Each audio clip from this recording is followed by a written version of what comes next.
Hey guys, this is Poetspice and I am here to do another edition of the Home for the Holidays collab for 2023. I still can't believe it's December, and we're just going to go ahead and do double duty because this will also count as my embellishments on the 11th for Deb Hauk. So definitely check out the links below for my collab as well as her collab, and it's so fun and so exciting. So here we're gonna get going. I decided to pull these two things out of my stash of 1,000,001 Christmas things. So I had these Gemini Crafter's Companion Festive Inspirations, and even though it has the dimensions right there, I so thought these were like bigger. So when I pulled it out of the package, I was like, oh, okay. And I thought, well, guess what? It looks perfect for tags. So I got this one. It says Jingle All the Way. And then this one, this one is Warm Christmas Wishes. So I use these two to create 4 tags. Now, the first 2 tags are very, very simple.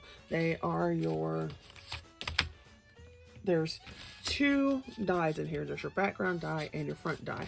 So I just went ahead and cut that just regular. So there's 1 layer and 1 layer. And then I will put like a little hole up there, but I wanted to wait till it dries because it's delicate. And I also might put a second layer on here, I'm not sure.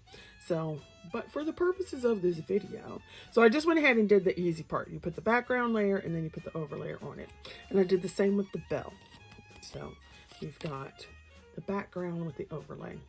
Love this paper. This is some tonic paper, and this is actually this shiny bluish black paper is actually paper I got from way back in the day when Pat Catan's was still a store. So that lets you know, if you're from the Midwest, that lets you know how old that paper is, because that store has been closed at least 5 years. So then, and this is some Tonic Studio Gold from their recent number 73 kit. So then what I wanted to do is do a little bit of paper piecing. So I'm going to show you that. Let me open this bottle. Show you that. So what I've done, I cut the background layer. I cut a regular layer. And then I cut it again in gold because I wanted my bow to be gold.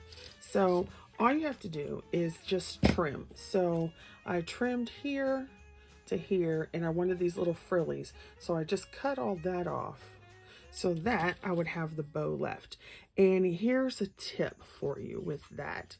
When you are let's say cutting. So if you're cutting down a die, my suggestion is to cut it from the back, okay? Because the way scissors cut, at least most of the ones I have, could be different with different scissors, but every pair of scissors I have, if you cut it from the front, you see the cuts, okay? And it doesn't look as smooth and neat.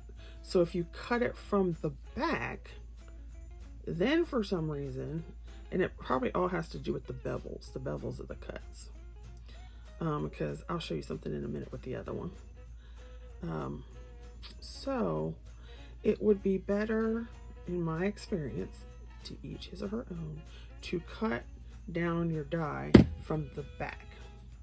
And then I'll show you, if you do not know, or if you are new to die cutting, I will tell you and show you how you tell which is the front and which is the back. Okay, so that would be the first thing. Now, here's my die cut, right? So there's one side and there's the other side. Now, it's 2 different colors, so whatever. But if you look at this one, you'll notice that the edge rounds down. So that means that's the front. If you go to the back, you'll see that it looks a little scraggly. Okay? But look, this is where I cut it around here. And so see how it looks even rougher? But when you turn it over, okay, now I'm lying because now I have a piece of paper stuck there, but it looks better on the front. Okay? So if you cut from the back, so if I were to cut this off, I would turn, here's my front, I would turn it off and I would cut this way. And then when you turn it over, it looks much better. Okay? Now, I happen to use some Tim Holtz serrated scissors, so it would probably be better without that, but It's what I had on my table at the time. But it's okay. And then if it gets to be a little too much, like, you know, if it's a little fuzzy or whatever, you can always use your fingernail to kind of like clean it up a little bit. So if you've ever cut paper and then you get those little fuzzies because your paper trimmer needs to be changed or something like that, if you just run your fingernail down it, it kind of helps straighten that out. So same with the cut. If it's too wonky or doesn't fit right or whatever, you can do that. All right, so then, oops, I just broke my tag. That's what happens when you try to rub the glue off. But see, you can just go back and put it there. And then once I put the little hole there anyway, it won't matter. All right, so let's do it this way. And so now you have a paper piece to one. And so you can do the same thing with the snowman. So this time what I did was I cut the background layer. I cut another layer, and then it's got the warm winter wishes. Now, save this, because if you want to do something else, a different paper piecing, you can still use that, okay? So I wanted this, and then I cut it again in that darker one because I wanted the words to show through with a white edge, and I cut the hat off of this one because I want it to have a black hat. So in this case, I need to glue the blue one down, or it's actually a dark gray kind of metal-y one, whatever. So let me go ahead and get this glued down. But hopefully that shows you a way that you can use your dies, cut them down, do some cutting / paper piecing. Now you could go back and paper piece all this back in. I think that's a little bit much for me. But this way, you know, you're using your paper cuts and everything. And another thing that would be much easier, well, yeah, it would be much easier, is if you had a Xyron or something that you can make these sticky back. And I do, and I never use it, which is stupid. So part of my 2024 goals is to use what I have. I always say, actually I don't usually say that. What I usually say is don't shop. And I do tend to use most of the things that I have, but I want to do that even more. So, because there's some stuff like I've got paper clay that I didn't use. So then you're just going to put this in here, line that up the way you want it. Get your stuff on there. And I also have a Tonic Studios precision glue tip, but I didn't put it on this bottle, so I need to do that. But another way the way I usually do, if you can see, is I'll pull out, if I can talk, put a little bit of glue out, and then just kind of scrub it across the die.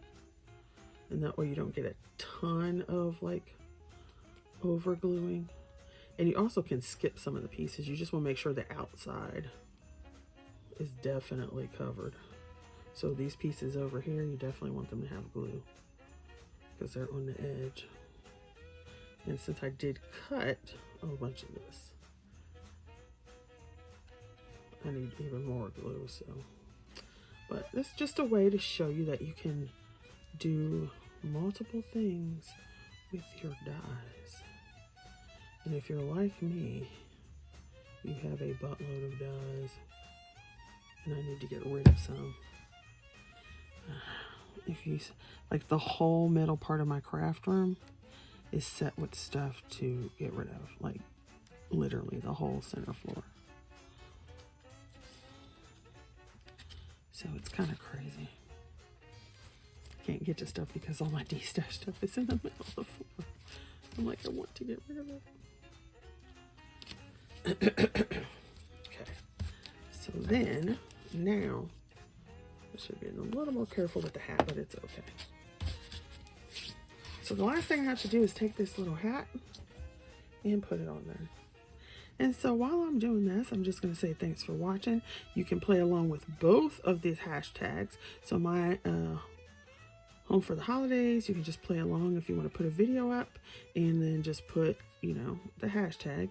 You could also post it over on Instagram without doing a video. And then definitely go check out Deb's. And so that would be Embellishments on the 11th. So there we have our 4 little tags. All right, thanks for watching. Bye.